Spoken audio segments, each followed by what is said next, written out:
इंदौर के कनाडिया थाना क्षेत्र में रहने वाले समाजसेवी चिंटू मालवीय ने अपनी जान को खतरा बताते हुए बड़ी संख्या में परिजनों एवं क्षेत्र के रहवासियों के साथ कनाडिया थाने पहुंचकर पुलिस को ज्ञापन सौंपा। साथ ही आरोपियों पर कार्यवाही नहीं हो रहे इससे नाराज चिंटू मालवीय ने परिवार के साथ पेट्रोल डालकर आत्महत्या की भी कोशिश कर डाली। वक्त रहते पुलिस ने पेट्रोल छीन लिया। चिंटू मालवीय ने आरोप लगाया है कि आशंका जताई जा रही है कि उनके खिलाफ खुद के ही पुराने साथियों द्वारा षड्यंत्र रचा जा रहा है और उनकी हत्या कराई जा सकती है। दरअसल इंदौर के कनाडिया थाना क्षेत्र में रहने वाले चिंटू मालवीय ने आरोप लगाया कि पूर्व में पिस्टल के साथ पकड़े गए अनिकेत नामक आरोपी तथा उसके 4 अन्य साथी उनकी हत्या की साजिश रच रहे। उन्होंने पुलिस से मांग की कि मामले की गंभीरता को देखते हुए आरोपितों के खिलाफ तत्काल FIR दर्ज कर उन्हें गिरफ्तार किया जाए। चिंटू मालवीय ने ज्ञापन के माध्यम से ये चेतावनी भी दी कि यदि पुलिस द्वारा खुलेआम घूम रहे उक्त 4 लोगों के खिलाफ कार्रवाई नहीं की जाती है तो वे अपने पूरे परिवार के साथ कनाडिया थाने के बाहर पेट्रोल डालकर आत्मदाह करने के लिए मजबूर होंगे। उन्होंने कहा कि यदि उनके या उनके परिवार के किसी सदस्य के साथ कोई अप्रिय घटना होती है तो इसकी पूरी जिम्मेदारी संबंधित आरोपितों की होगी। बड़ी बात यह है कि जिस आरोपी को पुलिस चेकिंग में पिस्टल के साथ पकड़ने की बात कह रही है, दरअसल उस आरोपी को खुद चिंटू मालवीय ने पकड़कर पुलिस को सौंपा था। फिर भी पुलिस बाकी 4 आरोपियों को क्यों नहीं पकड़ रही है, ये सोचने की बात है। चिंटू भाई, आज आप लोग कनाडिया थाने पे जो आए हैं पूरे परिवार के साथ आए हैं, जो धमकी वाला मामला था और गिरफ्तारी का और FIR का मामला था, क्या पूरा मामला रहा है यहाँ पर? 29 तारीख की रात को ही मुझे खबर लग गई थी कि मेरा मर्डर प्लान करा गया है 5 लोगों द्वारा, जिनका नाम है लक्की, शुभम, हैदर, अनिकेत, राहुल परमार का। मुझे रात को ही खबर लग गई थी तो मैंने सुबह तो जैसे तैसे रात निकाली और सुबह में गया थाने। मैंने थाने पे जंजीत जाट जी से कांटेक्ट करा कि भैया मेरा मर्डर प्लान हुआ है और एक आरोपी के पास में मुझे खबर लगी है कि पिस्तल है। लक्की के पास, शुभम के पास, 2-3 आरोपी के पास पिस्तल है, बाकी के पास में चाकू है। तो मैंने बोला लक्की, मेरे उन 5 में से एक आरोपी की मुझे खबर लग गई कि वो पिस्तल लेके मेरे ऑफिस के आसपास घूम रहा है। मैंने जंजीत भैया को बोला, जंजीत भैया ने मनोज पटेल जी को बोला कि मैं उनको भेज रहा हूँ, पकड़ाओ। मनोज पटेल जी आए, एक आरोपी को मैंने पिस्तल के साथ रंगे हाथ पकड़ा दिया। तो पुलिस का ये फ़र्ज़ बनता था कि अनिकेत को पिस्तल के साथ पकड़ा है मर्डर प्लान में, तो उससे पूछती और 4 आरोपी को गिरफ्तार करके 5 पे FIR करके जेल भेजना थी। पुलिस ने ऐसा नहीं करा। पुलिस ने अनिकेत को पकड़ा और पुलिस ने अनिकेत पे 25-27 लगा के बिना पूछताछ करे जेल भेज दिया। और 4 आरोपी खुले घूम रहे हैं, व्हाट्सएप पे धमकियाँ दे रहे हैं, अनसेंड स्टेटस लगा रहे हैं। अब मेरा अभी तक गिरफ्तारी भी नहीं और मेरी FIR भी नहीं हुई, तो अब मैं क्या करूं ऐसी स्थिति में? तो आज आपने क्या मांग की है? क्या आज मांग कहीं नहीं कि आज मेरा पूरा परिवार थाने पे आया है। अगर FIR नहीं होती है तो मैं, मेरी पत्नी, मेरी माँ और मेरे बच्चों के साथ में पेट्रोल डाल के यहाँ थाने पे हम दाह संस्कार कर लेंगे। कोशिश भी करी आपने पेट्रोल डालने की? कोशिश भी करी, अभी कोशिश ही करी है। अगर अभी FIR नहीं होती है तो हम इसे साबित भी कर देंगे कि मैं ऐसा कर सकता हूँ। अंदर पुलिस अधिकारी साहब की क्या चर्चा हुई है? पुलिस अधिकारी साहब ने बोला था कि आप आओ, मुझे प्रूफ दिखाओ, सबूत दिखाओ। मैंने उन्हें सब सबूत दिखा दिए कि साहब यहाँ से लड़ाई चालू हुई थी और ये प्रूफ है। राहुल परमार की जो आरोपी है उसकी रिकॉर्डिंग दे दी। अनिकेत ने खुद बोला कि पिस्तल मेरे पास थी। सब कुछ मैंने कर दिया और 4 आरोपी के आज फरार है। तो कहीं ना कहीं उन्होंने ऐसा करा होगा, जब भी तो मैंने बोला ना, मैं बिना सबूत पे क्यों इल्ज़ाम लगाऊंगा किसी पे? आप क्या चाहते हैं? मैं ये चाहता हूँ कि उन्होंने मेरा मर्डर प्लान करा था, मुझे मारने की कोशिश करी थी, तो जो भी करा था उन पे सख्त से सख्त, कड़ी से कड़ी कार्रवाई करे पुलिस और उन्हें जेल भेजे। बस ये चाहिए। थाने के कुछ पुलिस वाले भी इसमें इन्वॉल्वमेंट है कि आप बता रहे हैं कि गिरफ्तारी के समय में आपने वीडियो भी बनाए हैं। हाँ, तो उसमें कौन लोग हैं पुलिस वाले और किसके साथ गार्ड से ये पूरा हो जाएगा? अब ये तो नामदर्द नहीं बता पाऊंगा कि किसकी साठगांठ से हुआ है, क्योंकि पुलिस भी मेरा परिवार है। पुलिस भी मेरा परिवार है और मेरी खुद की सरकार है भारतीय जनता पार्टी। पर मैं बस ये आपकी मीडिया के माध्यम से बोलना चाहूँगा कि मुझे न्याय मिलना चाहिए और मर्डर प्लान हुआ था और उसकी धाराएं लगनी चाहिए। आपको क्या आश्वासन किया? मुझे आश्वासन दिया, सारे एविडेंस दिखाए हैं, तो बोला हम FIR कर रहे हैं, ऐसा आश्वासन दिया है। आपका नाम बतला दीजिए। मेरा नाम चिंटू मालवीय, समाज सेवक। इसमें इनका पहले से इन्हीं के लॉबी के लोग हैं, वो इन्हीं के साथ गत वर्ष में काम करते थे। उनसे इनका बॉयकॉट हो गया या बंटवारा हो चुका है, वो अलग अपना काम सेटअप कर चुके हैं।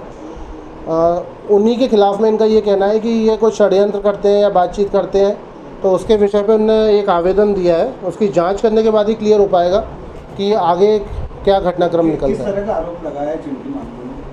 नहीं, ये अभी तो इनका यही कहना है कि उन पे मतलब जान से मारने का आरोप है, कि बता रहे हैं कि ऐसा उनके कुछ वीडियोस हैं या फुटेजेस उनने प्राप्त किए हैं, वो भी मैं देख लूँगा। इनने एक पेन ड्राइव भी प्रोवाइड की है तो जांच होने के बाद ही कुछ क्लियर होगा। जिन आरोपियों को गिरफ्तार किया था उनसे पूछताछ में उन्होंने क्या बताया कि वो साजिश रच रहे थे या नहीं रच रहे थे? उन्होंने पूछताछ में तो बताया होगा। नहीं, वो एक 25-27 का मामला था। एक अनिकेत नाम का व्यक्ति है जो अभी कुछ टाइम पहले पुलिस ने गिरफ्तार किया था वेपन के साथ में, उससे ये रिलेट कर रहे हैं उस केस को। तो आगे जितनी भी वीडियो फुटेजेस हैं या वो जो कलेक्ट की गई हैं उसके आधार पर क्लियर होगा। पुलिस पर आरोप लगा रहे हैं और इसलिए सुसाइड भी कर रहे थे कि पुलिस कार्रवाई नहीं कर रही है। नहीं, ऐसा नहीं। आज मेरे को आवेदन प्राप्त हुआ है, इसकी जांच करके सुसाइड की भी कोशिश करी इन्होंने। हाँ, उनको आक्रोश था इस वजह से वो ये चीज़ की उनकी कोई सुनवाई नहीं हो रही। नहीं, आक्रोश था उस वजह से मैंने बताया ना कि उनकी सुनवाई नहीं हो पा रही थी। आज आवेदन प्राप्त हुआ है, जांच करेंगे, क्लियर हो जाएगा। आरोपी की बात कर रहे हैं ये लोग? इसमें उनके मालवीय समाज के कुछ 1-2 लोग हैं जी।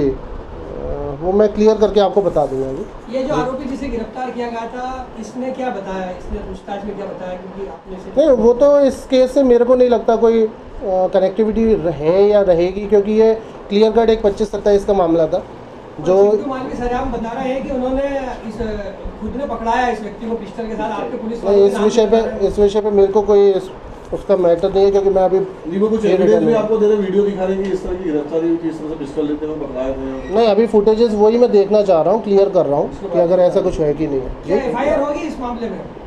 मैं क्लियर कर लूँगा अभी साहब से, उसके बाद जांच होगी। पहले जांच के बाद अगर लगता है कि हाँ वास्तविकता है तो एफआईआर भी पंजीबद्ध करेंगे। अच्छा, वो धरना यहाँ दे रहे हैं, क्या आप उनको फिर बलपूर्वक हटाया जाएगा अगर यहाँ से वो नहीं हटते तो? नहीं, अभी तो उनसे कोऑर्डिनेट करके ही हटाया जाएगा कि पहले जांच हो जाए, जांच होने के बाद में ही कुछ चीज़ें अपन क्लियर कर सकते हैं। आपका नाम बता दीजिए। ये मैं सब इंस्पेक्टर दीपक, थाना कनाडिया।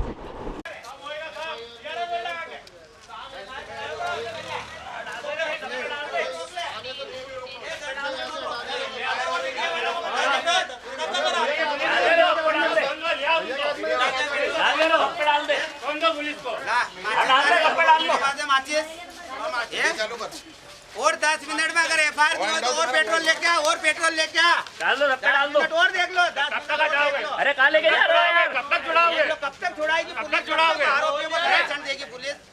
कब तक मदद करेगी आरोपियों की?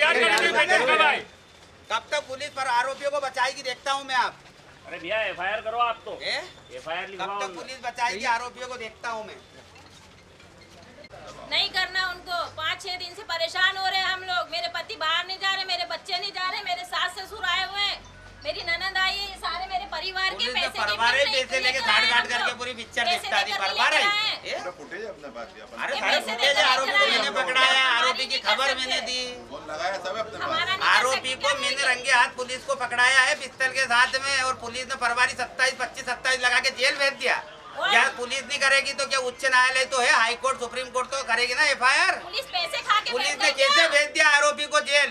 डायरेक्ट जेल कैसे भेजा? जब तक 4 आरोपी गिरफ्तार नहीं हुए जब तक कैसे भेज दिया? मेरे पास तो रिकॉर्डिंग है, प्रूफ है ना, वीडियो क्लिप सब है ना। कैसे भेज दिया पुलिस ने बिना एफआईआर करे? और आज 7 दिन से वो स्टेटस चला रहे, धमका रहे, डरा रहे। क्या करे ऐसी स्थिति में? मैं उनको मार दूं क्या? वो गुंडे उनसे हाथ मिला रहे, हम किसके पास जाएं? पुलिस के पास आते हैं ना। पुलिस क्या कर रही है? किस बात की तनख्वाह ले रही है? थाने पे फोन लगवा रहे बड़े बड़े लोगों से, हम किसके पास जाए? जनता से किस बात का टैक्स? कहाँ गई सरकार? ये हमारे मंत्री को मारने का बोल रहे थे, और किसने बोला? अनिकेत ने। अनिकेत को लगाया तो बोले फिर उसने, हमने उसको फिर बेहतर बनाया। मैंने तू क्यों मारने के लिए खड़ा था? तो बोले मेरे पास। फिर उसने ऐसे उसको घेरा ना, तो उसने बोला पिस्तौल मेरे पास थी। फिर हमने उसको बुलवाया पिस्तौल लेके, फिर ये भैया आपके साथ में खड़े गिरफ्तार करा हमारा आपके सामने। पॉइंट किया नहीं मालूम, पर अब सारी पेन ड्राइव में और सब बता दी, और सोशल मीडिया पे सब डाले। सारी रिकॉर्डिंग चल रही है, मेरी वीडियो चल रही है, सब चल रही है। अंतरा कोई रिस्क ही नहीं ले रहा, पुलिस को कोई मतलब ही नहीं है। पुलिस ने पैसे खाए होंगे जब भी पुलिस कुछ नहीं कर रही है। कब तक करें? कब तक करें? हम क्या करें? हमने पकड़ा आरोपी। क्या करें हम? बताओ ना। हम बाप की औलाद नहीं। बैठ जाओ।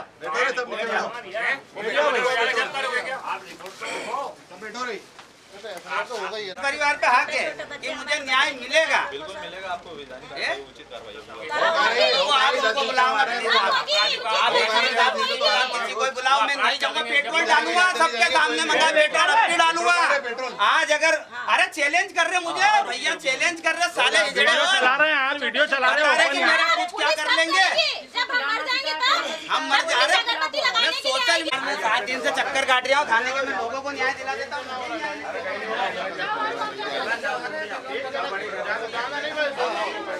परिवार हमारी सरकार में हमें न्याय नहीं मिल रहा है तो शर्म आने की बात है। दो ही बच्चा के लेके हमारी सरकार में न्याय नहीं मिल रहा हमको तो शर्म आने की बात है। आज मेरे साथ कोई भी नहीं खड़ा है, मेरा परिवार खड़ा है बस।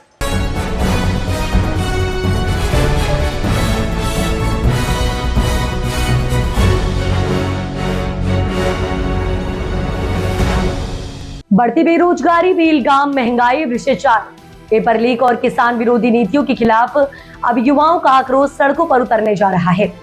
युवा कांग्रेस जिलाध्यक्ष पुष्पराज पटेल के नेतृत्व में आगामी 7 जून रविवार को जिले में विशाल शक्ति प्रदर्शन एवं कलेक्टर कार्यालय का घेराव किया जाएगा। जनहित के विभिन्न मुद्दों को लेकर आयोजित इस आंदोलन में बड़ी संख्या में युवा, किसान, मजदूर और आमजन शामिल होंगे।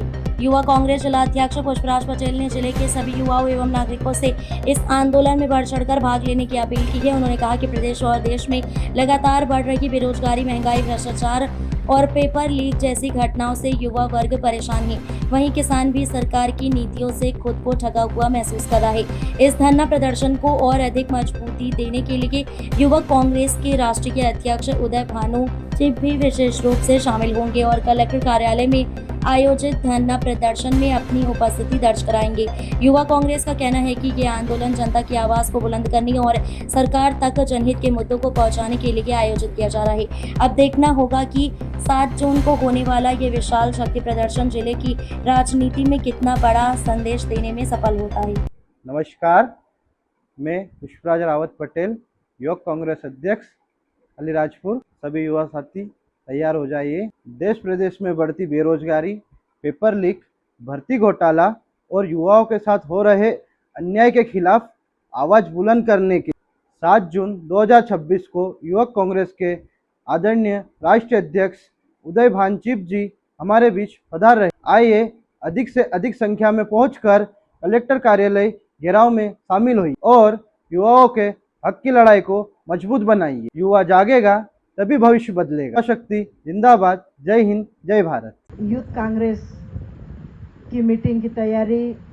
आने वाली 7 तारीख को हमारे राष्ट्रीय यूथ कांग्रेस के अध्यक्ष आ रहे हैं। उसकी तैयारी में उपस्थित सम्मानित मंच, उपस्थित सभी मेरे गांव से पधारे भाइयों, उपस्थित सभी नगर के गणमान्य भाइयों, आप सब यहाँ पर उपस्थित हुए हैं। ये हम सब के लिए बहुत गर्व का भी विषय है कि हम सब के बीच में इतने अलीराजपुर जिले में पहली बार, इंदौर और उधर तो कई बार वो आए हैं, लेकिन हमारे अलीराजपुर जिले में पहली बार अगर उनका आगमन हो रहा है तो ये हम सब के लिए बड़ी गर्व की बात है। भानु उदय चीफ का हम यूथ कांग्रेस की तरफ से, मेन कांग्रेस की तरफ से बहुत बहुत हम सब मिलकर स्वागत करेंगे। और ये जो राष्ट्रीय अध्यक्ष जो आ रहे हैं, ये कहीं न कहीं हम सब, हमारे समाज, सभी वर्ग के युवा की एक आवाज़ बनकर हमारे अलीराजपुर में उनका प्रवेश हो रहा है, तो उनका भव्य स्वागत हमको करना पड़ेगा, क्योंकि वो हम सबकी आवाज़ बनकर आ रहे हैं। और हमारी आवाज़ बनकर अगर राहुल गांधी जी ने उनको हमारे बीच में यहाँ पर भेज रहे हैं, तो वो एक राहुल गांधी के रूप में हमारे बीच में उपस्थित रहेंगे। तो हम सब यही चाहेंगे कि उनका हम अच्छी संख्या के साथ में 10,000 का जो टारगेट है, हम सब मिलकर चाहेंगे कि कम से कम 8 से 10,000 अगर सभी हमारे कांग्रेस के सदस्य, सभी हमारे परिवार के सब हम एकत्रित होकर इतने दूर से हमारा जो राष्ट्रीय अध्यक्ष आ रहा है उसका स्वागत करेंगे। और हमारा जो मेन मुद्दा रहेगा वो है नीट, पेपर लीक, सीबीएसई के कई त्रुटियां हुई उसकी, और हमारे भविष्य से जुड़े हुए कई मुद्दे हैं। और हम ये भी चाहेंगे कि वो हमारे राहुल गांधी जी उनको स्पेशली हमारे ज़िले में भेज रहे हैं, तो कहीं न कहीं हमको उनका बहुत भव्य स्वागत करना पड़ेगा। और यहाँ जो हमारे मध्य प्रदेश के जो मुद्दे हैं, चाहे वो महंगाई हो, चाहे वो खाद हमारे किसानों को नहीं मिलना, चाहे युवा बेरोजगार घूम रहे हो, जितनी भी जो मूलभूत सुविधाएं हैं हमारी, ये सब सुविधाओं को सही करने के लिए हम इन बातों को भी उनके सामने रखेंगे। और कई ऐसे प्रोग्राम वो अन्य जगह देते हैं, लेकिन गुजरात से लगा हुआ हमारा अलीराजपुर जिला, यहाँ पर अगर इतना बड़ा प्रोग्राम मिला तो उसका हम बहुत अच्छे से स्वागत करेंगे। और जितनी भी जो गाड़ियाँ आएगी, सभी गाड़ियों का ध्यान रखा जाएगा, आपको चिंता करने की भी ज़रूरत नहीं रहेगी। और हम सब मिलकर हमारी आवाज़ बनकर आ रहे हैं तो हम उनका स्वागत करेंगे। और आज और कल 2 दिन के अंदर जितना ज़्यादा हो सके हम प्रचार प्रसार करेंगे, क्योंकि कलेक्टर का घेराव करना और युवाओं को, खासकर युवाओं की आवाज़ बनकर आ रहे तो हम सबके लिए बहुत अच्छी खबर है। निश्चित ही हम सब मिलकर उनका स्वागत करेंगे और हम तैयारी में लग जाए। सभी ने एक जैसी बात बताई है तो हम सब के सब तैयारी में लग जाए। और अभी सबको यहाँ पे भोजन भी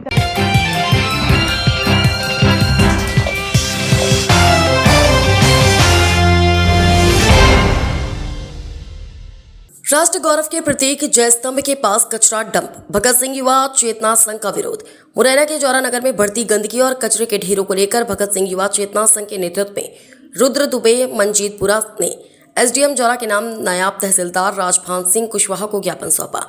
ज्ञापन में बताया गया कि पुरानी तहसील स्थित ऐतिहासिक जय स्तंभ, जो देश की आज़ादी और राष्ट्र गौरव का प्रतीक है, उसके समीप कचरा डंप किया जा रहा है। वहीं एसएएफ ग्राउंड, तिकोनिया पार्क, पुराने थाना भवन और बस स्टैंड सहित कई स्थानों पर गंदगी और कचरे के ढेर लगे हुए हैं, जिससे आवारा पशुओं का जमावड़ा, दुर्घटनाओं का खतरा और बीमारियों के फैलने की आशंका बढ़ रही है। संघ ने नगर की जाम नालियों की सफाई, नियमित फॉगिंग और कचरा प्रबंधन की प्रभावी व्यवस्था की मांग करते हुए चेतावनी दी कि जल्द कार्रवाई नहीं होने पर बहुत बड़ा जन आंदोलन किया जाएगा। मुरैना से जिला ब्यूरो चंद्रमोहन शर्मा की रिपोर्ट।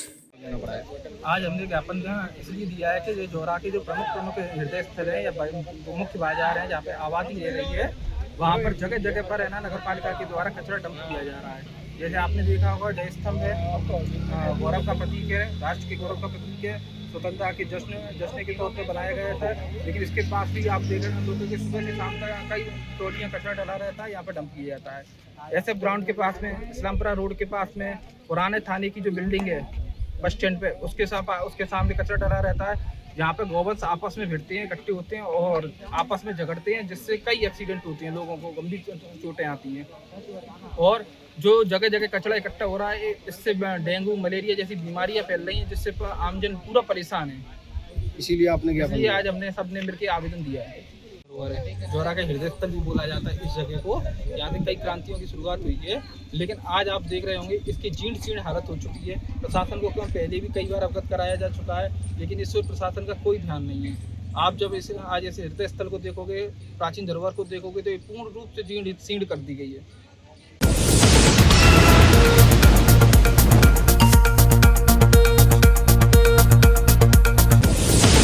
धार जिले के धामनौद थाना क्षेत्र अंतर्गत महेश्वर रोड स्थित आशीर्वाद कॉलोनी के सामने गुरुवार शाम को 2 बाइकों की आमने सामने हुई जोरदार भिड़ंत में 2 युवकों की दर्दनाक मौत हो गई, जबकि 2 अन्य युवक घायल हो गए। प्राप्त जानकारी के अनुसार एक बाइक पर गुलझरा निवासी रवि पिता धारिया एवं लकिया पिता श्याम सवार थे। हादसे में रवि की मौके पर ही मौत हो गई, जबकि लकिया गंभीर रूप से घायल हो गया। वहीं दूसरी बाइक पर बासवी निवासी विकास पिता दीपक एवं कमल पिता जयराम सवार थे। दुर्घटना में कमल की मौत हो गई, जबकि विकास घायल हो गया। हादसे के बाद स्थानीय लोगों की मदद से घायलों को तत्काल उपचार के लिए अस्पताल पहुंचाया गया। सूचना मिलते ही धामनौद पुलिस मौके पर पहुंची और दोनों मृतकों के शवों को पोस्टमार्टम के लिए भेजकर मामले की जांच शुरू कर दी है। इस दर्दनाक हादसे से गुलझरा एवं बासवी गांव के शोक की लहर दौड़ गई है। पुलिस दुर्घटना के कारणों की जांच में जुटी हुई है।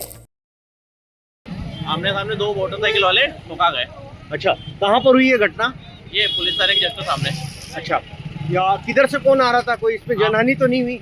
एक मैसो तरफ से आ रहा था, एक धामनौद तरफ से। अच्छा, कोई जनहानि तो नहीं हुई? 1-2 लोगों को ज्यादा लगी है, गंभीर चोटें आई। हाँ। क्या नाम है आपका? सौरभ पाटीदार। कहाँ के रहने वाले? धामनौद। हॉस्पिटल क्यों आया, क्या हो गया? अरे वो गिर गया थोड़े गाड़ी से। गिर गए? कहाँ पर? यहाँ लगा हल्का सा। और कितने लोग थे? 3 जन। कहाँ से आ रहे थे, कहाँ जा रहे थे? अरे यहाँ ये आया था। कहाँ से आ रहे थे? कहाँ से आ रहे थे? धानी से। इधर कहाँ जा रहे थे? अरे वो दारात हो गई तो इलाज कराने जा रहे थे। कौन कौन थे? 3 थे यार दोस्तों। क्या क्या नाम है? अशोक, कमल और तुम्हारा नाम क्या है? विकास कहाँ के रहने वाले हो? वास्तविक। तो ये क्या है पूरा मामला? अभी 9:15 बजे के आसपास 4 लोगों को एक्सीडेंट होने के बाद सीएससी धामनोद पर लाया गया, जिसमें रवि पिता धारिया उम्र 21 वर्ष गुलजरा निवासी और कमल पिता जयराम उम्र 19 वर्ष बासवी निवासी, दोनों की मृत्यु हो गई है। और विकास पिता दीपक उम्र 18 वर्ष, कुछ मामूली सी चोटें हैं। और लखिया पिता श्याम उम्र 17 साल वर्ष गुलजरा को गंभीर से चोटें हैं, जिसका प्राथमिक उपचार करके बड़ी जगह के लिए रेफर कर दिया गया है। CHC doctor Bhuvnesh Thakur, CSC Dhamnod.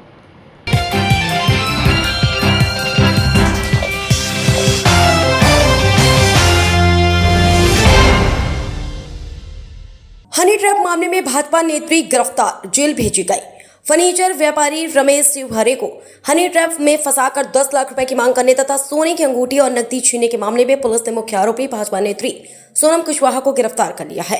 Police के अनुसार मुखबिर की सूचना पर 5 जून को जौरा में बस से कैलारस जाते समय सोनम कुशवाहा को दबोचा गया। आरोपी के कब्जे से फरियादी की छीनी गई सोने की अंगूठी भी बरामद हुई है। मामले में पहले ही 2 अन्य आरोपी गिरफ्तार किए जा चुके हैं। सहायक उप निरीक्षक जेपी शर्मा ने बताया कि आरोपी को न्यायालय में पेश किया गया, जहां उसे जेल भेजने के आदेश दिए गए। पुलिस मामले की आगे की जांच कर रही है।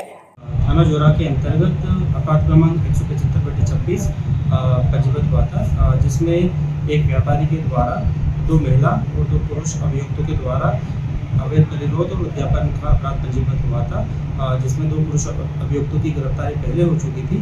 आज एक महिला अभियुक्त की गिरफ्तारी हुई है।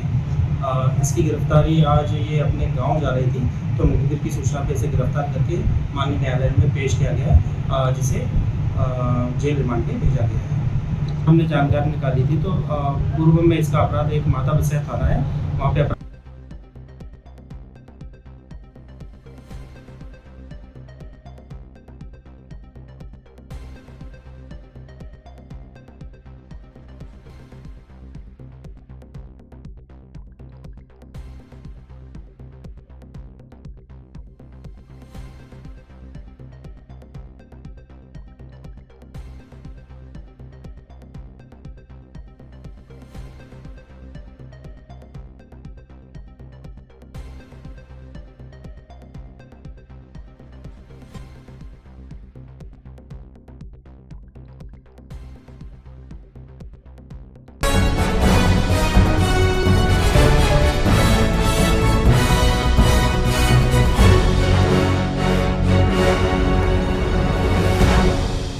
मध्य प्रदेश के खरगोन जिले के महेश्वर में जनपद पंचायत के पदस्थ उपयंत्री मनोज सावले संविदा को लोकायुक्त इंदौर की टीम ने 4000 रुपए की रिश्वत लेते रंगे हाथ पकड़ा। उपयंत्री सावले ने ग्राम पंचायत बड़वेल कांकरिया के सचिव मंगन सिंह मकवाने से ग्राम पंचायत क्षेत्र में कराए गए कूप जाली निर्माण कार्य का मूल्यांकन कर कार्य पूर्ण प्रमाण पत्र जारी करने के बदले 14,000 रुपए की मांग की थी, जिसमें 4,000 रुपए यूपीआई से आरोपी डलवा चुका था और राशि की मांग की जा रही थी। इसकी शिकायत सचिव ने लोकायुक्त कार्यालय इंदौर को की थी। लोकायुक्त की टीम ने जनपद पंचायत महेश्वर स्थित उपयंत्री के कार्यालयीन कक्ष में आरोपी के विरुद्ध कार्रवाई जारी है। उपयंत्री के खिलाफ भ्रष्टाचार निवारण संशोधन अधिनियम 2018 की धारा 7 के अंतर्गत प्रकरण दर्ज कर आगे की कार्रवाई की जा रही है। सर, लोकायुक्त को लेकर किस प्रकार की कार्रवाई की गई है? ये जो हमारे आवेदक हैं, ये ग्राम पंचायत कांकरिया के सचिव हैं श्री मगन सिंह मकवाने। इनके द्वारा अपनी ग्राम पंचायत के अंतर्गत सीसी रोड एवं जलकूप जाली का कार्य करवाया गया था। इसके कुछ बिल पेंडिंग थे, जिन बिल को क्लियर करवाने के लिए इनके द्वारा उपयंत्री श्री मनोज सालवे जी जो हैं, जो जनपद पंचायत महेश्वर में पदस्थ हैं, उनसे संपर्क किया गया कि बिल पास होने हैं। तो इन बिल को पास करने की एवज में कमीशन के रूप में उपयंत्री श्री मनोज सालवे जी द्वारा 14,000 रुपये रिश्वत की मांग की गई। जो आवेदक हैं वो रिश्वत नहीं देना चाहते थे और इसमें मनोज सालवे जी को ट्रैप करवाना चाहते थे, तो इनके द्वारा लोकायुक्त में पुलिस अधीक्षक महोदय श्री राजेश व्यास सर को इसकी शिकायत की गई, जिसके बाद ट्रैप दल गठित करके आज कार्रवाई की गई।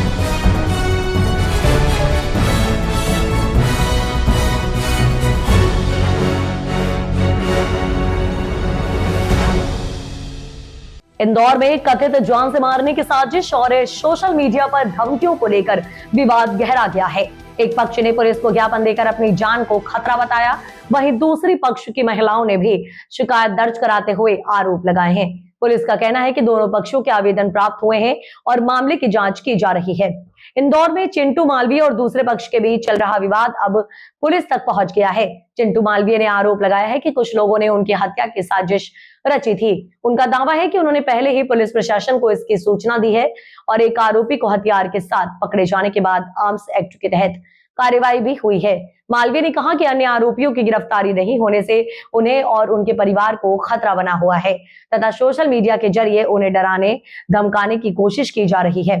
वहीं दूसरे पक्ष की महिलाओं ने एडिशनल डीसीपी को ज्ञापन सौंपकर आरोप लगाया है कि चिंटू मालवीय सोशल मीडिया पर उनके खिलाफ आपत्तिजनक टिप्पणियां कर रहे हैं और उन्हें परेशान किया जा रहा है। महिलाओं ने निष्पक्ष जांच और कार्रवाई की मांग की है। पुलिस अधिकारियों के अनुसार दोनों पक्षों से आवेदन प्राप्त हुए हैं। साथ ही एक मामले में हथियार और जिंदा कारतूस बरामद होने के बाद आर्म्स एक्ट के तहत प्रकरण दर्ज किया गया है।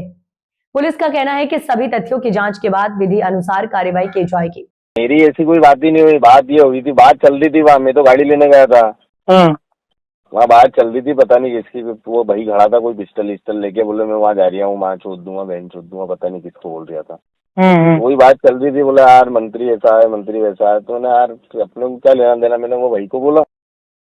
उसके साथ क्या कारण है, क्यों बताना चाहता है आप? सर ये लोग चिंटू मालवी के साथ काम करते थे और इन लोगों को उसके शब्द, उनकी वातावरण कुछ नहीं सूट हो रहा है, तो इन लोगों ने उनका काम अलग कर लिया। बोले हम लोगों को पिछले 6 महीने से ये लोग उनके साथ नहीं है, फिर भी ये लोग सोशल मीडिया के थ्रू उन पे ये बोल रहे हैं कि मतलब वो लोग मेरे ये चिंटू मालवी मतलब झूठे इल्ज़ाम लगा रहा है कि ये जान से मार रहा है। ऐसा कुछ भी नहीं है, उल्टा ये लोगों को पहुंचा रहा है, हमारे घर लेडीज़ों को फ़ोन लगा रहा है, मेरी सास को फ़ोन लगा रहा है, बोले अपने बच्चों को संभाल लो वरना बोले मैं उनको मार डालूंगा, जान से मारने की धमकी दे रहा है, हमारे घर आ रहा है, गाड़ियाँ भेज रहा है। हम एक लोगों को तो जानते ही नहीं है कि कौन उसके गुंडे हैं।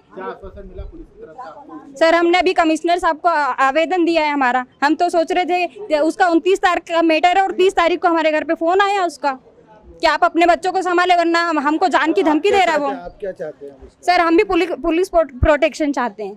कार्रवाई नहीं चाहते हो? सर कार्रवाई भी चाहते हैं चिंटू मालवी पे, और हमारे पतियों को, मेरे पति राहुल परमार को अगर कुछ भी होता है या हमारी फैमिली को कुछ होता है, हम भी मार्केट में आते जाते हैं तो सारा इल्जाम चिंटू मालवी और उसके गुंडों पे देंगे हम लोग। मेरा नाम पूजा परमार है और पति राहुल परमार। कुछ महिलाएं आपके खिलाफ शिकायत लेके पहुंची, क्या है पूरा मामला, क्यों लेके पहुंची है? अभी 29 तारीख की रात को मुझे मुखबर के माध्यम से सूचना मिली थी, मुखबर किसी परिचित के माध्यम से सूचना मिली थी कि चिंटू भाई आपको मारने की पूरी तैयारी कर ली गई है। मैंने पूछा कौन कौन है भैया, तो बोले भैया वो लक्की मालवी, शुभम मालवी, हैदर अली, अनिकेत चौहान और राहुल परमार, इन 5 लोगों ने मारने की पूरी तैयारी कर ली गई है। तो मैंने बोला ठीक है। फिर मेरे साथ वाले ने राहुल परमार को फ़ोन लगाया, तो राहुल परमार जो आरोपी है उसी ने खुद बोला कि भैया हाँ वो लक्की के साथ में जो भी खड़े थे वो बोल रहे थे हाँ मंत्री को मारना है, और उसके साथ वाले के पास में अनिकेत और उनके पास में पिस्टल फंसी हुई है। तो ये जानकारी मुझे 29 तारीख की रात को लग गई थी।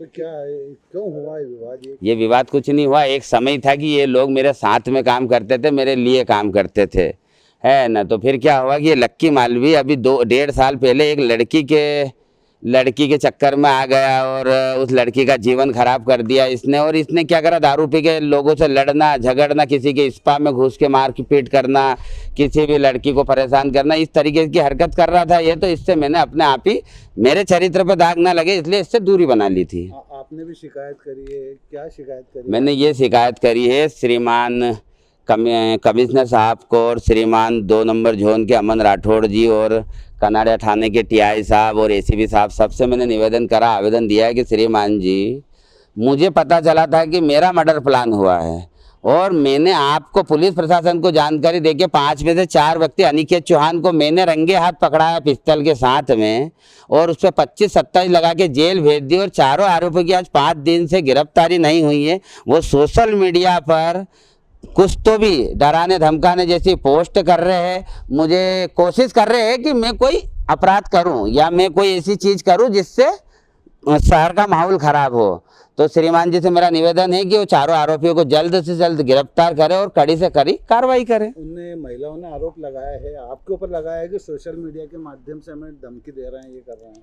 देखो, आरोप लगाना एक अलग चीज हो जाती और आरोप सिद्ध करना एक अलग चीज हो। उन्होंने आरोप लगाया और मेरे पास जो सबूत है मैं उससे सिद्ध कर दूंगा कि उन लोगों ने मुझे मारने की प्लानिंग करी थी, मर्डर प्लान करा था। और सबसे बड़ी बात है कि उनके ही ग्रुप के 5 लोगों के पास जिंदा कारतूस और एक पिस्तल मिली, तो शायद ये मजाक तो नहीं होगा। और उनके घर वालों ने शुभम मालवी, सूरज मालवी और राहुल परमार की घर वालों ने जाके डीसीपी साहब को ज्ञापन दिया और मेरे पे जो इल्ज़ाम लगाया कि मैं फर्जी प्रदेश अध्यक्ष हूँ, मैं उन लोगों को डरा रहा हूँ, रात को गुंडे उनके घर भेज रहा हूँ। तो मेरी बहनों, सोशल मीडिया के माध्यम से मैं आप सभी को बताना चाहता हूँ कि यहाँ पर लड़ाई प्रदेश अध्यक्ष की नहीं चल रही है, यहाँ पर कोई समाज की लड़ाई नहीं चल रही है। और आज 5 दिन से मैं लड़ाई अकेला लड़ रहा हूँ। मैंने किसी संगठन के नाम से या किसी राजनीतिक दल के नाम से ये लड़ाई नहीं लड़ी है। मैं प्रदेश अध्यक्ष हूँ या नहीं हूँ, इसका फैसला हमारे राष्ट्रीय अध्यक्ष मनोज परमार जी करेंगे। आप नहीं कर सकते हैं इसका फैसला,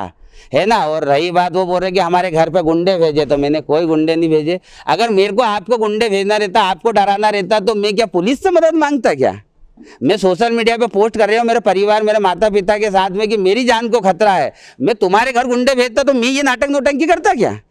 और ये जो घटना है ये सत्य घटना है। अगर पुलिस एक्शन नहीं लेती है, उन पे गंभीर कार्रवाई नहीं करके जेल नहीं भेजती है, तो आज नहीं तो कल मैं और मेरी जान को खतरा है। पुलिस विषय को संज्ञान में ले और आरोपियों पे सख्त कार्रवाई करके जल्दी से जल्दी गिरफ्तार करके जेल भेजे।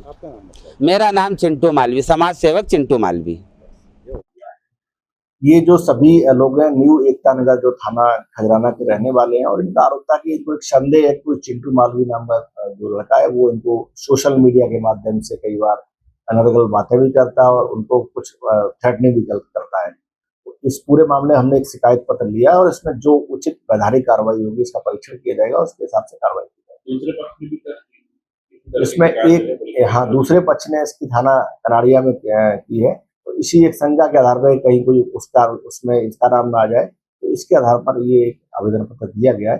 पुलिस दोनों ही मामले में, कनाड़िया और खजराना मामले में, क्योंकि आपस में जो एक ही समाज के लोग हैं, तो उसमें जो भी सही फैक्ट होंगे उसके आधार पर इसमें कानूनी कार्रवाई की जाएगी।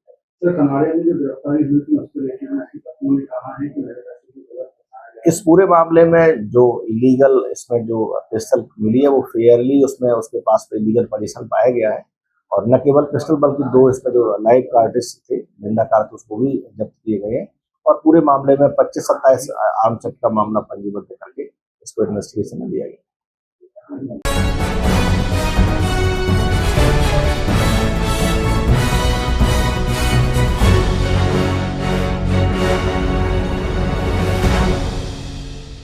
नदी, कुएं, नहर सहित जल स्रोत को दूषित होने से कैसे बचाया जाए और पर्यावरण संरक्षण को लेकर खरगोन नगर पालिका ने एक अनूठी और प्रेरणादायक पहल शुरू की है। अब मंदिरों से निकलने वाले फूलों के कचरे को फेंका नहीं जाएगा, बल्कि इन्हीं फूलों से बनाई जा रही सुगंधित अगरबत्ती। खास बात यह है कि नगर पालिका द्वारा तैयार की जा रही ये अगरबत्ती शहर के मंदिरों में ही निःशुल्क वितरित की जा रही है। धार्मिक आस्था, स्वच्छता और पर्यावरण संरक्षण को जोड़ते हुए खरगोन नगर पालिका ने शहर के 50 से अधिक मंदिरों से प्रतिदिन करीब 5 क्विंटल फूलों का कचरा एकत्रित करने की व्यवस्था बनाई है। इसके लिए 2 विशेष वाहन भी चलाए जा रहे हैं, जो रोजाना मंदिरों से फूल संग्रह कर नगर पालिका के ट्रेचिंग ग्राउंड स्थित अगरबत्ती प्लांट तक पहुंचाते हैं। नगर पालिका द्वारा तैयार की जा रही अगरबत्ती को कुंदा नाम दिया गया है। दरअसल जो खरगोन की जीवनदायिनी कुंदा नदी के नाम पर आधारित है। इस पहल का मुख्य उद्देश्य पवित्र कुंदा नदी और अन्य जलाशयों में फूलों के विसर्जन को रोकना और पर्यावरण संरक्षण को बढ़ावा देना है। खरगोन नगर पालिका की ये पहल स्वच्छता, पर्यावरण संरक्षण और धार्मिक आस्था का अनूठा संगम बनकर सामने आया है। फूलों के कचरे से अगरबत्ती निर्माण की ये मुहिम अब दूसरे शहरों के लिए भी प्रेरणा बन सकती है। नगर पालिका की इस पहल को मंदिरों के पुजारी और शहरवासी स्वागत कर रहे हैं। सिद्धि विनायक गणेश मंदिर के पुजारी प्रणय भट्ट का कहना है कि नगर पालिका की पहल सराहनीय है। पहले कुंदा नदी में फूलों का विसर्जन करना पड़ता था, लेकिन अब मंदिरों के फूल से नगरपालिका अगरबत्ती बनाकर मंदिरों को दे रही है। पर्यावरण संरक्षण की दिशा में भी एक सकारात्मक कदम माना जा रहा है। नगरपालिका के स्वास्थ्य अधिकारी प्रकाश चित्ते का कहना था कि नगरपालिका खरगोन ने स्वच्छ भारत अभियान के तहत ये पहल शुरू की है। मंदिरों से निकलने वाले फूलों को रिसाइकल कर अगरबत्ती बनाई जा रही है। इससे एक और नदी और जलाशयों में फूलों का विसर्जन रुकेगा, वहीं स्वच्छता और पर्यावरण संरक्षण का संदेश भी लोगों तक पहुंचेगा। तो देखते हुए आपने कदमों की पहल की है। जो फूलों से निकलते थे, कई नदी भी प्रदूषित होती थी, उन फूलों को लेकर आज अगरबत्ती बनाई जा रही है। किस तरह से क्या सोच इसके पीछे? ये नगर पालिका परिषद खरगोन द्वारा एक नया नवाचार किया गया है। जो लगभग शहर में 50 मंदिर है, वहाँ से फूल एकत्रित करके हम टेंचिंग ग्राउंड ले जाते हैं, वहाँ उसका सेग्रीगेट करके पन्नी अलग करते हैं और फूल अलग करते हैं और उसका पाउडर बना के अगरबत्ती बनाने का काम कर रहे हैं। शहर में लगभग 50 मंदिर है जो अभी तक वो नदी में या किसी कुएं में विसर्जित करते थे, जिससे नदी भी प्रदूषित होती थी और कुएं भी प्रदूषित होते थे। इसलिए ये कि जनता के लिए एक विशेष अच्छी पहल है और पर्यावरण को भी नुकसान नहीं होगा और ये पर्यावरण के लिए को भी नहीं, पर्यावरण का भी नुकसान नहीं होगा और पर्यावरण को बचाव होगा। मुहिम कब से चल रही है? ये 1 महीने से चालू हुई है। सर, इसकी कुछ सोच किधर से थी? क्या कैसा अचानक इस तरह अगरबत्ती बनाने का आपको मन में आया? ये जैसे अभी नदी में कुछ सफाई अभियान चल रहे थे, तो उस टाइम पे हमने देखा कि नदी में बहुत पर्याप्त मात्रा में फूलों को विसर्जित किया हुआ है, फूल पत्ती बहुत सारी पाई गई है। उससे एक विचार आया कि न क्यों न इसकी अगर फूलों से, मंदिरों से फूल लिए जाए और अगरबत्ती बनाने का काम चालू किया जाए। क्या नाम सर आपका? प्रकाश चित्ते, स्वास्थ्य अधिकारी, नगर पालिका खरगोन।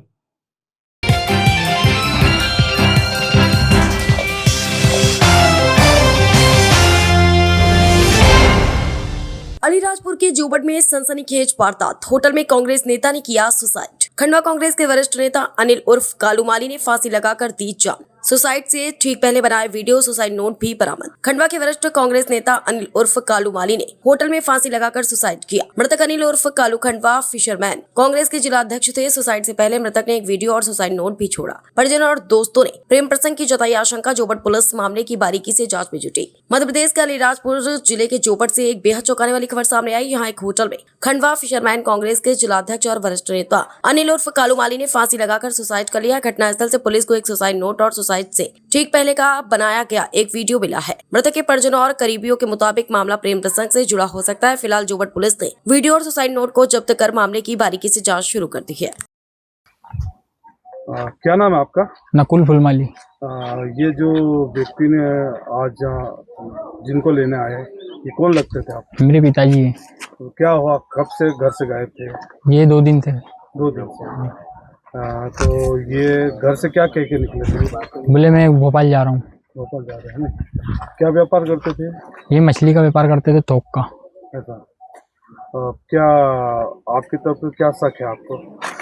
कुछ नहीं, हमको थाने में यहाँ पे आए, थाने में गए तो वहाँ पे सर बता रहे थे, बोले कि वीडियो बनाई है उन्होंने और कुछ बाई का अफेयर था। वो सर ने बोले कि सब उसमें लेटर भी लिख के गए हैं, 4 लेटर लिख के गए हैं और वीडियो भी बनाई है। वो भाई का ही जो लफड़ा था, भाई मतलब टॉर्चर करते थे पैसे के लिए। पहचानते हो उस भाई को? हाँ पहचानते, गायू नाम है। कहाँ के रहने वाली हो? यही जोबट की। जोबट की। हाँ। माँ बाप यहीं के है कि ससुराल है उसका? ये ससुराल है। और ये आप कितने भाई बहन हो? हम 3 भाई बहन हैं। तो कब पता चला आपको? हमको कल दोपहर में 3 बजे। 3 बजे, फिर उसके बाद आप आए? हाँ। ये जो कल रात को जो कल दोपहर में खुदकुशी, कल सुबह खुदकुशी, कौन लगते थे आपको? ये मेरे मित्र थे, अनिल फुलमाली और कालू जी। इनका मछली का थोक व्यापार था। और अच्छे बड़े व्यापारी सज्जन व्यक्ति थे। मत्स्य संघ के जिला अध्यक्ष थे, माजी समाज के भी जिला अध्यक्ष थे, कांग्रेस के वरिष्ठ कार्यकर्ता थे और अच्छा सरल स्वभाव का व्यवहारिक आदमी था। कल परसों के दिन ये मेरे साथ 4 बजे तक थे। इन्हीं की दुकान पे, इन्हीं की शॉप पे हमारी बातचीत हुई और उसी समय दूसरे दिन 4 बजे फ़ोन आया टीआई साहब का इनके बेटे को। इनका बेटा मेरे पास भागता हुआ है कि वहाँ से ऐसी बात मालूम पड़ी है। तो हम लोग कल 4 बजे यहाँ वहाँ से निकले खंडवा और यहाँ टीआई साहब से चर्चा हुई तो उन्होंने जानकारी दी कि उन्होंने कुछ वीडियो और कुछ सुसाइड नोट में लिख के गए हैं। तो कुछ दिनों से परेशान था वो, तो किसी महिला से संबंध होने की बात सामने आ रही है। कब से गए थे घर से? ये परसों 4 बजे निकले घर से, ये बोल के निकला कि मैं भोपाल जा रहा हूँ पार्टी के कार्यक्रम में। उसके बाद दूसरे दिन 4 बजे यहाँ जोबट थाने से फोन आया। वीडियो में क्या बताया? वीडियो की जानकारी नहीं, साहब ने बताया कि वीडियो देख लेना, सुसाइड लेटर भी देख लेना बोले। कहाँ से निकले थे घर से? कार से निकले थे जी। कहाँ पर मिली इनकी डेड बॉडी? होटल में मिली उनकी होटल जी। पूरा नाम क्या आपका? राजू सुनगत, मैं कांग्रेस का जिला उपाध्यक्ष हूँ खंडवा से।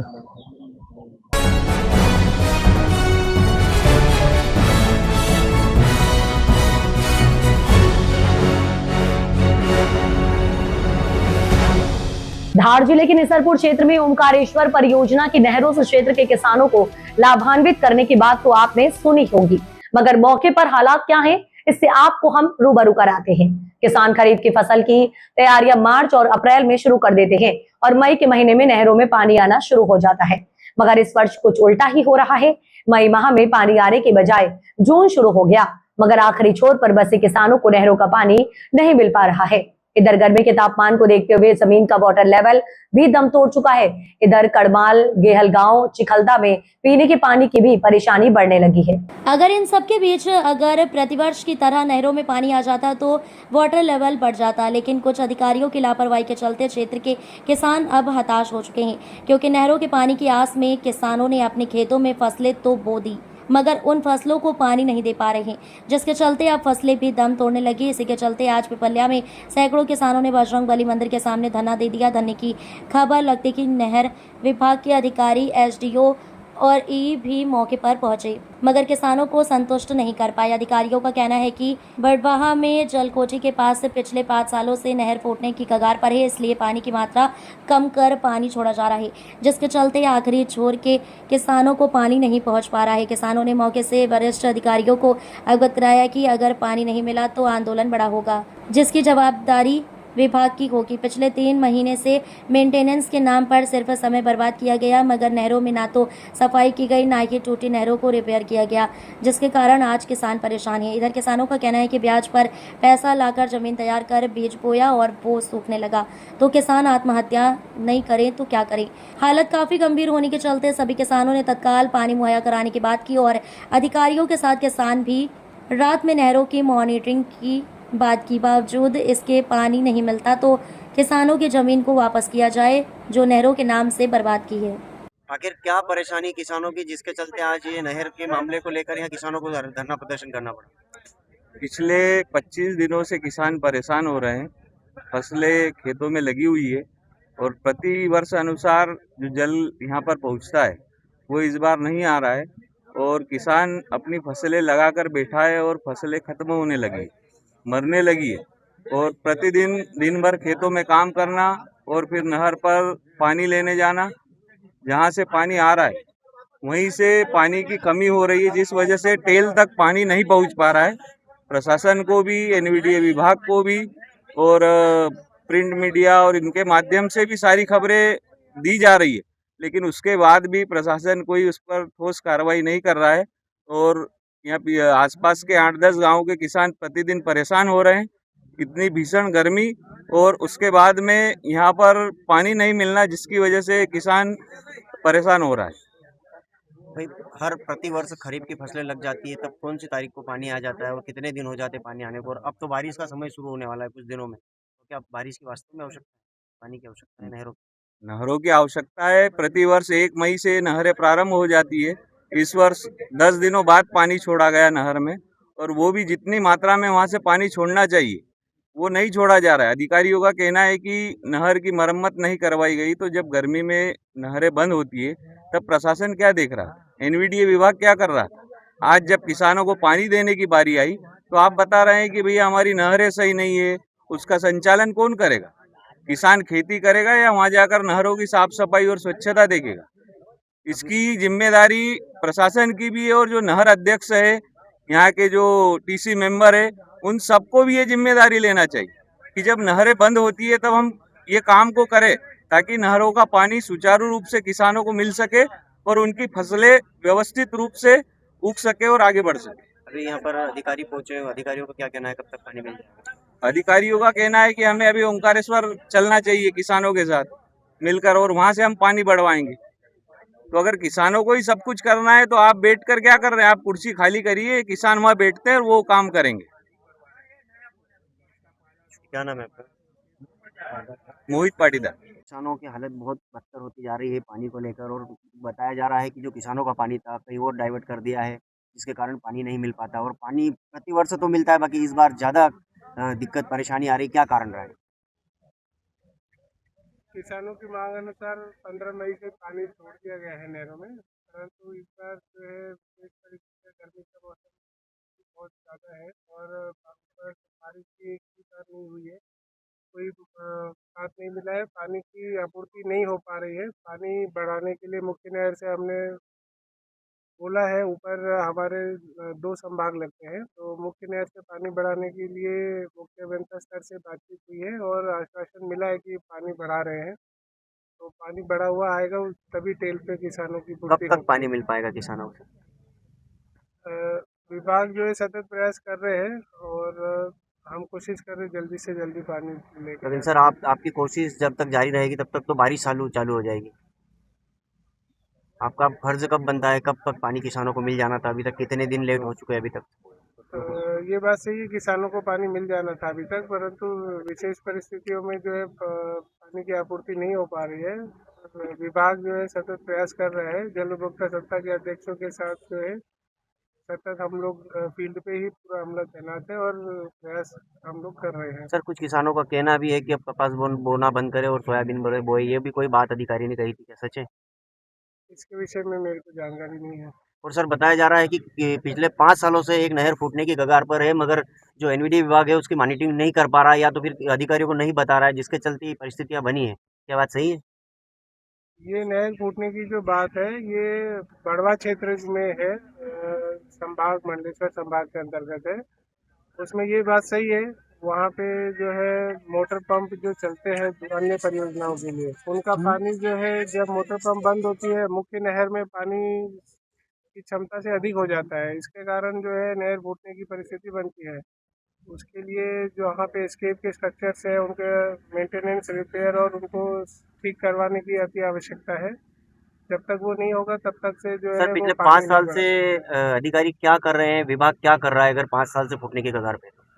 जी ये हमने भी जानकारी निकाली है, उनका कहना है कि एस्टीमेट प्राकलन बना के उन्होंने भेजे थे, वो मंजूर नहीं हो पाए हैं, इसके कारण काम नहीं हो पाया है। हम इस बार पुनः जो है ये मांग उठाएंगे और वो काम जल्दी से जल्दी हो इसके लिए हम प्रयास करेंगे। सर किसानों को जब पानी की आवश्यकता होती है तब पानी नहीं मिल पाता है, लेकिन बारिश में यही नहर ओवरफ्लो होकर किसानों की फसलें बर्बाद करती है। क्या बात ये भी सही है?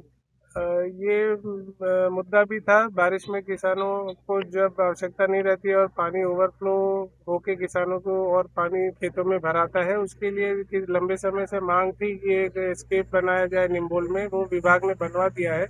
उसके अलावा कुछ निकासी की व्यवस्था भी हमने जो है जल उपभोक्ता संस्था के अध्यक्षों के माध्यम से वहाँ निकासी की व्यवस्था भी कराई है और हम प्रयास यही करेंगे कि किसी के बारिश में किसी के खेत में जो है नहर का पानी ना घुसे। अभी उच्च स्तरीय अधिकारियों से आपकी बात हुई है, क्या आश्वासन मिला है, कब तक इन किसानों को पानी मिल जाएगा? मुख्य अभियंता स्तर से बात हुई है, उन्होंने आज ही बोला कि हम इंस्ट्रक्शन जारी कर चुके हैं, पानी आज बढ़ा दिया जाएगा, 1 फीट पानी ऊपर मुख्य नहर से बढ़ जाएगा, तो हम उम्मीद करते हैं कि हम उसको पेट्रोलिंग करके और अंतिम तौर तक किसानों की जल आपूर्ति कर पाएंगे। सर पानी का लेवल कितना होना चाहिए कि यहाँ तक पानी आ सके?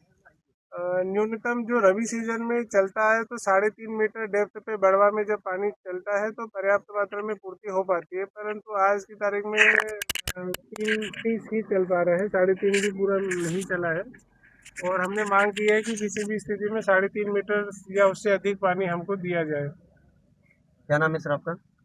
आलोक कुमार चौबे, कार्यपालन यंत्री, नर्मदा घाटी विकास विभाग, मनावर।